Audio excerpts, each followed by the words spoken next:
Hello guys, welcome back to my another mini vlog. నేనైతే ఈరోజు గణపతిని బంకమట్టితో తయారు చేద్దాం అనుకున్నాం బంగ్లా పైన. కానీ మేము బంగ్లా మీదకి వెళ్ళగానే 2 కోతులు ఉన్నాయి అన్నమాట. వాటిని చూసి మేము ఉరుక్కుంటా కిందికి వచ్చేసినాం. అయినా మమ్మల్ని ఏం ఆపలేవనేసి మేమైతే అన్ని వాటర్, ఇంకొక చెక్క, ఇంకా పప్పులు ఎందుకు అనుకుంటున్నారా, కళ్ళు పెట్టడానికి. సో అవన్నీ తెచ్చుకొని బంగ్లా మీద కూర్చున్నాం. బంగ్లా మీద కూర్చోగానే కోతులు వచ్చేసినాయి. ఈ దెబ్బకి కిందికి వచ్చేసి కింద కూర్చొని వేస్తున్నాం అనమాట నేను ఆ చిట్టిది.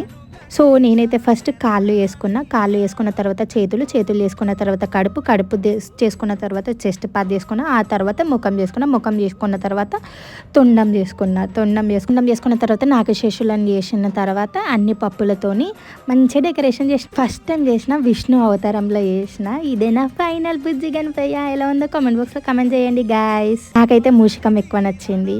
Okay guys, subscribe.